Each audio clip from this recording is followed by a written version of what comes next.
नमस्कार दोस्तों, मैं आपका दोस्त महेश लीलवानी आपका स्वागत करता हूं। इस वक्त हम बात करने जा रहे हैं उल्लासनगर के मशहूर समाज सेवी श्री नरेश कुमार टेलनामणी जी से।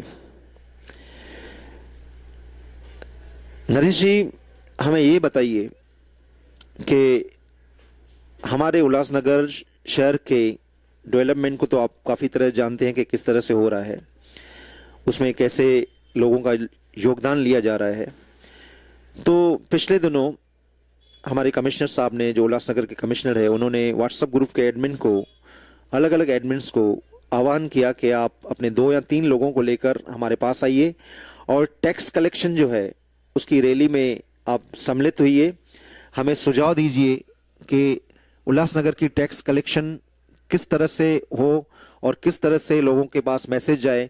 उन्होंने अलग अलग व्हाट्सएप ग्रुप के एडमिन को बुलाया, तो कहा यह जा रहा है कि उन्होंने उल्लासनगर के जो काफ़ी सक्रिय दूसरे एनजीओज है उन्हें शामिल नहीं किया, उन्हें भी शामिल करना जरूरी था। क्या कहेंगे इसके बारे में? आपके मन में क्या विचार है?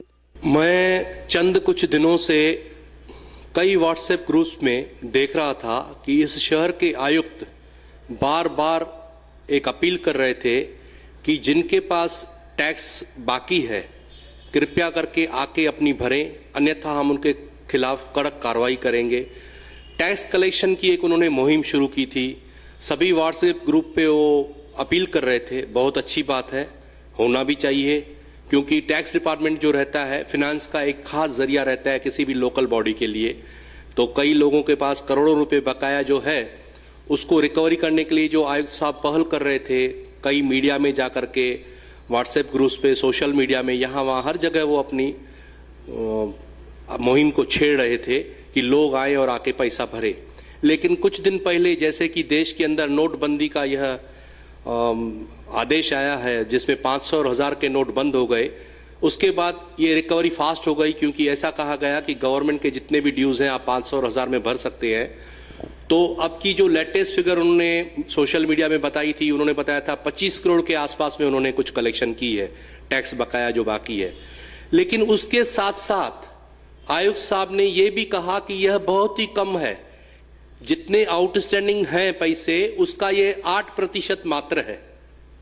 मैं मानता हूं कि आयुक्त साहब जो कह रहे हैं सही कहते होंगे, लेकिन उसके साथ एक और बात उन्होंने व्हाट्सएप पे लिख दी है कि तकरीबन 1.5 लाख प्रॉपर्टीज ऐसे हैं जिसकी अभी रिकवरी नहीं हुई है, जिनके पास थक बाकी है। और अगर मैं सारे जो 1.5 लाख प्रॉपर्टी होल्डर्स हैं, डिफॉल्टर्स हैं, उनकी प्रॉपर्टी अगर मैं सील करने जाऊंगा तो वो इतना काम हो नहीं पाएगा। इसके लिए मैं अपील कर रहा हूं कि लोग आके खुद सामने से आए, एनजीओज आगे आए, कारपोरेटर्स अपील करें और लोग अपनी टैक्स भरें। तो मेरे कुछ चंद सवाल हैं आयुक्त साहब से। क्रमांक 1, जो आप बता रहे हो कि 1.5 लाख प्रॉपर्टियां, मुझे इसके ऊपर एक प्रश्न चिन्ह लगा हुआ है कि 1.5 लाख प्रॉपर्टी होल्डर्स डिफॉल्टर है, ऐसा आपने लिखित रूप से व्हाट्सएप ग्रुप में डाला है। मेरी जानकारी के अनुसार, आप चाहें तो अपने टैक्स के अधिकारी से भी पूछ सकते हैं, इस शहर में कुल प्रॉपर्टीज जो असेस की हुई है वो है 1,70,000। तो क्या आप यह कहना चाहते हैं केवल 20,000 लोगों ने ही टैक्स भरी हुई है, 1.5 लाख लोगों ने, प्रॉपर्टी होल्डरों ने टैक्स नहीं भरी है? मैं इस चीज को शायद नहीं मानता हूं। इतनी बड़ी परसेंटेज डिफॉल्टर्स की हो नहीं सकती, ऐसा मुझे लग नहीं रहा है। फिर भी आप चेक कर सकते हैं। उसके साथ साथ टैक्स से जुड़े हुए केवल रिकवरी नहीं है, मैंने आपको वो एक लेटर भी भेजा था, व्हाट्सएप के माध्यम से ही भेजा था आपको। उसमें मैंने कुछ आपको सुझाव दिए थे। इस शहर के अंदर आपके जो टैक्स के अधिकारी हैं, आपने उनको ठीक करने के लिए क्या क्या कदम उठाए हैं? क्या आप जानते हैं ये जो टैक्स रिकवरी कम हो रही है उसमें जितने गुनहगार इस शहर के लोग हैं उससे ज्यादा गुनहगार आपके अधिकारी भी हैं? क्या आप यह जानते हैं कि किसी भी नई प्रॉपर्टी को अगर कोई असेस करवाना चाहे, नगर पालिका को अगर वो अप्रोच करता है तो उस प्रॉपर्टी को असेस करने के लिए, नए फ्लैट को असेस करने के लिए 3,000 से 4,000 रुपया खर्ची पानी मांगी जाती है। आज भी इस शहर के अंदर कई प्रॉपर्टीज हैं जो असेस ही नहीं हुई है। कई प्रॉपर्टीज ऐसी हैं जिनके ऊपर पहले ब्लॉक दिखाया गया, बैरेक दिखाई गई, अब वहां पे बंगलो बन गया है या बिल्डिंग बन गई है, लेकिन आज भी उनकी टैक्स जो आती है उसी बैरेक या ब्लॉक के आधार पे आती है, असेस नहीं हुई है। उसके साथ साथ इस शहर के अंदर कई लोग रेंट पे रहते हैं, किराएदार है।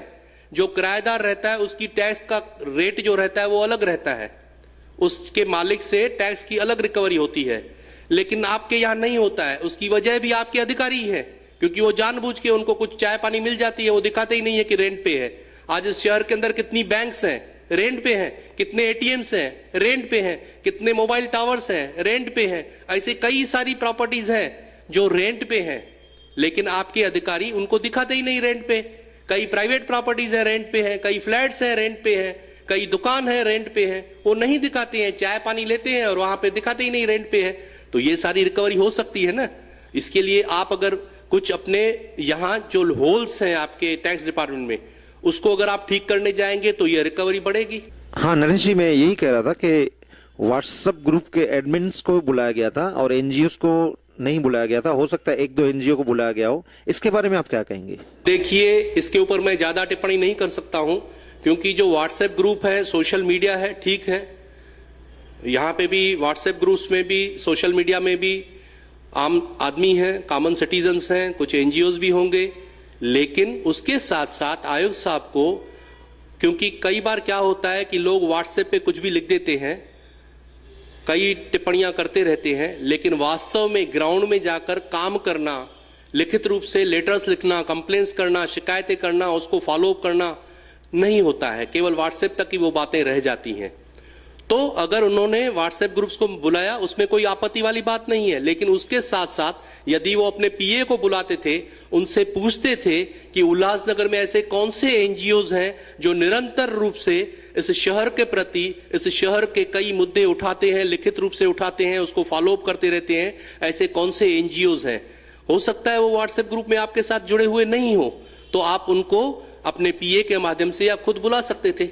तो मुझे लगता है कहीं ना कहीं एक मेजर पार्ट उनसे छूट गया है। नरेश जी, मैं दूसरा प्रश्न आपसे पूछूंगा। आपका यह मानना है कि उल्लासनगर में जो टैक्स कलेक्शन होगी वो इतनी नहीं होगी। आप कह रहे हो कि टैक्स कलेक्शन जो है कुछ कारणों की वजह से ऐसा हो सकता है कि डबल टैक्सेशन हो किसी प्रॉपर्टी की या कुछ दूसरे मुद्दे हो, जितनी बताई जा रही है उतनी टैक्स कलेक्शन नहीं होगी। अगर ये टैक्स कलेक्शन उतनी नहीं होगी तो उल्लासनगर के डेवलपमेंट के लिए फाइनेंस कैसे मैनेज हो, कैसे अरेंज हो, कहां से फाइनेंस आए? क्या कहते हैं आप इसके बारे में? आपके पास क्या कोई सुझाव है? बहुत अच्छा प्रश्न आपने पूछा है। काश यह प्रश्न हमारे आयुक्त साहब पूछते थे कि ये फाइनेंसेस मैनेज कैसे होंगे। यदि टैक्सेस रिकवरी नहीं हो रही है, इतना सारा काम है, वो रिकवरी नहीं हो रही, आउटस्टैंडिंग ड्यूज हैं, तो आखिर इस शहर का विकास कैसे हो। और बार बार हमारे आयुक्त साहब व्हाट्सएप ग्रुपों पे यही लिख रहे हैं कि अगर आपने रिकवरी हमारी पैसे नहीं भरे तो डेवलपमेंट नहीं होगा। मैं यहाँ पे कुछ चंद बातें शहरवासियों के सामने और आयुक्त के सामने रख रहा हूँ, कुछ सवाल भी पूछ रहा हूँ उनसे। क्या यह बात सही नहीं है कि जब से एलबीटी इस शहर के अंदर बंद हो गई तो महाराष्ट्र स्टेट गवर्नमेंट से हर महीने में तकरीबन 11.5 से 12,000 रुपये, 11.5 करोड़ से 12 करोड़ रुपया महानगर पालिका को फंड्स आते हैं। अब फिक्स्ड खर्चे कौन से हैं नगर पालिका के? फिक्स्ड खर्चे हैं जो जितने उनके कर्मचारी हैं उनकी पगार, वो जो कि 7 से 8 करोड़ तक रहती है। उसके सिवा हर महीने में पानी का बिल उनको देना पड़ता है। हर महीने में कमिटेड, जिसको एक्सपेंसेस कहते हैं, कचरे के वालों को कमिटेड उनको पेमेंट करनी है। उसके साथ साथ जैसे नगर सेवक हैं उनकी पगारें, उनके जो कार हैं उनके अलाउंसेस, ये सब मिलाकर के तकरीबन 11.5 से 12 कोटी रुपए का खर्चा है, जो कि स्टेट गवर्नमेंट से एलबीडी बंद होने की वजह से उनको मिल रहा है। यानी कि ये तो बाहर से हो गया। उसके साथ साथ स्टेट गवर्नमेंट और सेंट्रल गवर्नमेंट में कई स्कीमें हैं, जो स्कीमों के लिए, जैसे मिनारिटी के लिए स्कीम रहती है, जैसे दलित बस्तियों के लिए स्कीम, उसके लिए अलग से पैसे आते हैं। उनका विकास करने के लिए कई जगहों पे रोडों के लिए सेंट्रल गवर्नमेंट से भी पैसे आते हैं। उन फंड्स को लेकर के आप रोड्स का विकास कर सकते हैं, आप दलित बस्तियों का विकास कर सकते हैं, और चीजों के ऊपर आप ध्यान दे सकते हैं। ऐसे नहीं है कि खाली टैक्स आएगा तो ही इस शहर का विकास होगा। साथ में जो और फंड्स आ रहे हैं उसका बेस्ट यूटिलाइजेशन कैसे हो सकता है, यह भी तो कर सकते हैं। उसके साथ साथ कई सारी चीजें हैं जो बगैर पैसे के भी हो सकती हैं। कई सारी चीजें हैं, वो आप ध्यान दीजिए। आप ये जो टैक्स की मुहिम चलाई है, आपने जो टैक्स की रिकवरी चलाई है, हम उसके खिलाफ नहीं है, आपने बिल्कुल सही कदम उठाया है। लेकिन आयुक्त साहब, it may be most important thing to collect the overdues of the tax department, but it is not the only thing. आयुक्त के लिए केवल वही एकमात्र नहीं है. आप एक टीम बना दीजिए, टैक्स डिपार्टमेंट की एक फ्लाइंग स्क्वाड बनाइए, एक टीम बनाइए, कुछ अधिकारी वहां पे लगा दीजिए और रोज शाम को उसकी रिव्यू कीजिए कि किस प्रकार से रिकवरी हो रही है. वो जो टैक्स डिपार्टमेंट के आपके लोग हैं उनके ऊपर टारगेट रखिए, जैसे बैंकों में टारगेट दिया जाता है, ऐसे अपने अधिकारियों को टारगेट दीजिए कि रोज आपको फील्ड में जाकर के इतनी इतनी रिकवरी करनी है, इस प्रकार से रिकवरी करनी है. लेकिन आयुक्त अगर सारे डिपार्टमेंटों को छोड़ करके एक ही डिपार्टमेंट के ऊपर पूरा अपना ध्यान केंद्रित करके बैठ जाएगा तो कैसे चलेगा. You are the manager of the show. आपको सारे डिपार्टमेंट्स को देखना है, ओवरऑल डेवलपमेंट को देखना है. केवल एक डिपार्टमेंट के ऊपर आपको नहीं ध्यान देना है, ध्यान देना है, लेकिन रोज आप उसकी शाम को आधे घंटे 1 घंटे की रिव्यू मीटिंग करके अपना लेटेस्ट देख सकते हो. टारगेट्स दीजिए, अधिकारियों को फील्ड पे लगा दीजिए, जितने अधिकारी आपके पास हैं उनसे काम लीजिए, उनको लगा दीजिए और रोज उनसे रिकवरी पूछिए कितनी की, नई प्रॉपर्टीज कितनी असेस की, कितनी कितनी प्रॉपर्टीज रेंट होल्डर है, कितना आप लेके आए, ये सब कीजिए आप. नरेश जी, आजकल व्हाट्सएप ग्रुप्स में अलग अलग मैसेजेस आ रहे हैं और मैं भी ये मैसेजेस पढ़ रहा हूं. काफी जो सक्रिय लोग हैं जो व्हाट्सएप में अपना मैसेजेस डाल रहे हैं, तो बहुत से लोग एक प्रश्न कर रहे हैं कि जो डिफॉल्टर्स है जिनके ऊपर बहुत सी टैक्स प्रॉपर्टी टैक्स से बकाया है, तो उन डिफॉल्टर्स का नाम पब्लिक किया जाए. कमिश्नर साहब से बहुत से लोगों ने ऐसी रिक्वेस्ट की है. आपका क्या कहना है, क्या यह जो डिफॉल्टर्स की लिस्ट है, जो उनके नाम है, क्या वो पब्लिक किए जाएं? बिल्कुल आप सही कर रहे हैं. हो सकता है आज आपकी जो मीटिंग हुई है उसमें यह प्रश्न उठा होगा, लेकिन आज से 10-12 दिन पहले मैंने जो आयुक्त को लेटर लिखा था, जो व्हाट्सएप ग्रुपों में सभी ग्रुपों में मैंने भेजा था, उसमें मैंने यही कहा था कि name them shame them. 5 lakh या उससे ऊपर वाले जितने भी लोग हैं जिनके डिफॉल्टर्स हैं उनके नाम प्रकाशित कीजिए, उनको नाम भी दीजिए ताकि उनके नाम की बदनामी हो. Name them shame them. तो मैंने खुद भी उनसे मांग की है, यह तो अभी आयुक्त को करना है. तो आप चाहते हैं कि ये जो नाम है वो पब्लिक हो? बिल्कुल होने चाहिए. उसमें फिर इनको पता चलेगा कि अगर वो नाम पब्लिश करें, क्यों नहीं कर रहे हैं, क्योंकि कई त्रुटियां इनके डिपार्टमेंट में भी हैं, कई गलतियां इनसे हुई है, वो नहीं करना चाहते. उनको डर लग रहा है कि कहीं डिफेमेशन केस न भर जाए. इन्होंने अगर गलत कुछ दिखा दिया होगा, गलत नमूने से टैक्स का किसको बिल भेज दिया होगा और वास्तव में उसका डिस्प्यूट होगा, वो प्रॉपर्टी वहां पे होगी नहीं, और ऐसे ही किसी ने किसी भी वजह से वो प्रॉपर्टी बड़ी दिखा करके उसके ऊपर बड़ा बिल ठोक दिया होगा, तो इनको वो कहीं ना कहीं डर लग रहा है, इसके लिए शायद नहीं करते होंगे. ऐसा मेरा निजी विचार है. नरेश जी, अब मैं जरा थोड़ा प्रॉपर्टी टैक्स से हटकर एक दूसरे इश्यू पे आऊंगा, दूसरे मैटर पे आऊंगा. हम सब जानते हैं कि इस बार जो मानसून गया वो काफी अच्छा गया, पूरे स्टेट में काफी अच्छा गया. लोगों ने बहुत उम्मीदें रखी थी कि अगर मानसून अच्छा जाएगा तो हमें रोज पानी मिलेगा, लेकिन आज उल्लासनगर के ही एरियाज में, खास करके सेक्शन 18, 19, 20, 21, 22, 23 और 24, इनमें पानी हफ्ते में 3 बार आता है और कभी कभी तो 4 दिन लग जाते हैं. तो लेक्स की लेवल जब तक अभी भी इतनी हाई है, अच्छी है, इस हिसाब से तो हफ्ते के 6 दिन पानी आना चाहिए, लेकिन फिर भी आज की तारीख में लोगों को सीमित पानी मिल रहा है, 3 दिन पानी मिल रहा है. तो फिर मार्च अप्रैल में क्या होगा? क्या प्रशासन को इसकी तरफ ध्यान नहीं देना चाहिए? क्या कहते हैं आप नरेश जी इसके बारे में? बहुत अच्छा प्रश्न आपने पूछा है. मैं आपको बताऊं, एज अ सिटीजन, इस शहर का मैं नागरिक हूं, मेरे मन में कई प्रश्न आ रहे हैं. आयुक्त साहब, आप मुझे जवाब दीजिए. आप कह रहे हैं जब फिनेंस नहीं होगा तो डेवलपमेंट नहीं होगा. मान लिया आपकी बात को, चलिए मान गए आपकी बात को, तो क्या फिनेंस नहीं आएगा तो बेगर फिनेंस का जो डेवलपमेंट हो सकता है, जो गलतियां की हुई है, जिसको सुधारने की अति आवश्यकता है, जिसमें फिनेंस की जरूरत ही नहीं है, क्या वो भी नहीं कर सकते हैं? अब जहां तक पानी का सवाल है, हमने देखा कि मार्च अप्रैल मई में बहुत पानी की तंगी इस शहर ने झेली है. पूरे शहर को पानी ठीक तरह से नहीं आ रहा था, बहुत गड़बड़ियां थी, बहुत इलाकों में 4-4 दिन के पानी आता था. बारिश कम हुई है यह बहाना बताया गया. उसके बाद बहुत अच्छी मानसून आई, पूरे देश में बारिश अच्छी हुई है, लेक्स की लेवल अच्छी हो गई है. अब आपको फाइनेंस की जरूरत नहीं है.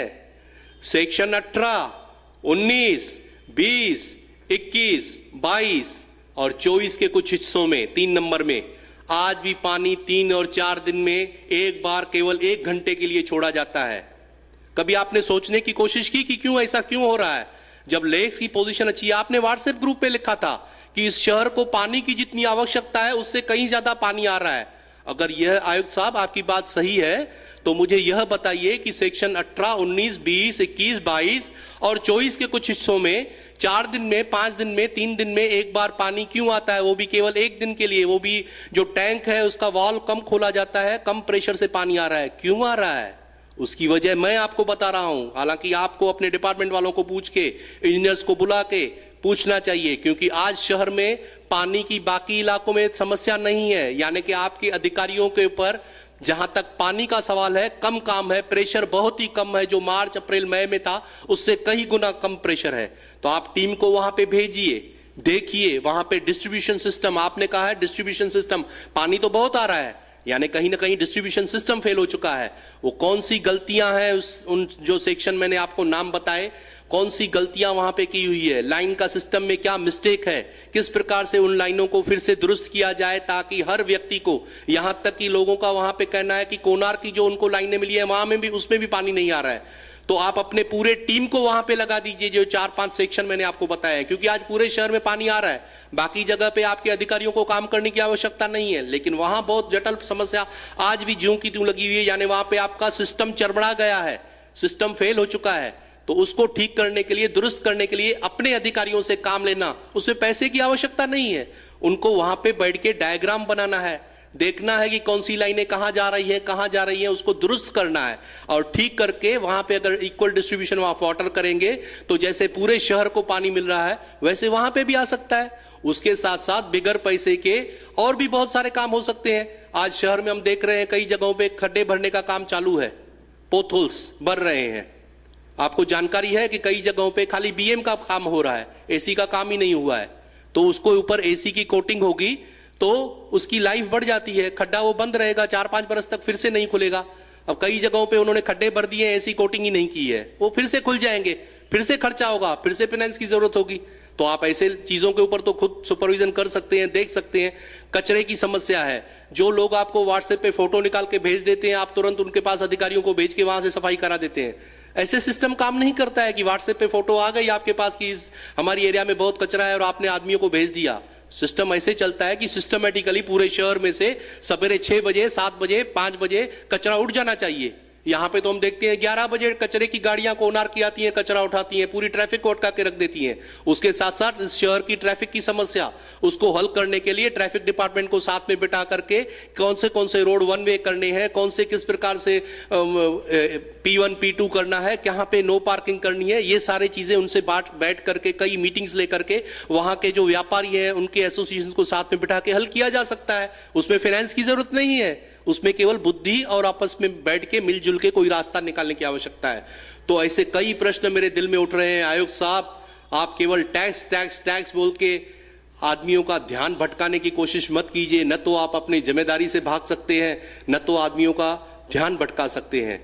टैक्स बहुत ही इंपॉर्टेंट है, मैं पूरी तरह से आपसे सहमत हूं, लेकिन ये खाली केवल एकमात्र डिपार्टमेंट नहीं है। और डिपार्टमेंटों को अगर बेगर फाइनेंस के भी अगर आप बराबर ध्यान रख दोगे, जो आपके पास अधिकारी हैं उनमें से मैक्सिमम काम निकालोगे तो इस शहर की कई समस्याओं का हल होगा। आज अगर 18, 19, 20 सेक्शन वाले लोग आते हैं आपके पास, आप कह रहे हैं टैक्स भरिए, डिफॉल्टर्स हैं आप, वो आपको टैक्स की पाहुती दिखाते हैं, बोलते हैं हमने टैक्स भर दिया है फिर हमको पानी क्यों नहीं मिल रहा है। क्या जवाब है उनके लिए आपके पास? तो आयुक्त साहब जरा सोचिए। मैं मानता हूं आपने बहुत अच्छी मुहिम चलाई है, उसमें कुछ अधिकारियों को लगा दीजिए एक स्पेशल टीम को, रोज शाम को उनका रिव्यू कीजिए, लेकिन दूसरे चीजों के ऊपर जरूर ध्यान दीजिए। एज ए सिटीजन, इस शहर का एक नागरिक होने के नाते जो लोगों को दर्द और पीड़ा हो रही है, वही सवाल उनके मन में जो उभर रहे हैं वो मैं आपके सामने रख रहा हूं। अगर आपके पास इनका कुछ जवाब है, जिस प्रकार से व्हाट्सएप ग्रुप पे आप बार बार अलग अलग चीजें लिख रहे हो, टैक्स के बारे में बहुत ही भोंगा बजा रहे हो, तो इन मेरे सवालों का भी जवाब आप व्हाट्सएप ग्रुप में, अलग अलग मीडिया में अवश्य देंगे, ऐसा मेरा विश्वास है। धन्यवाद।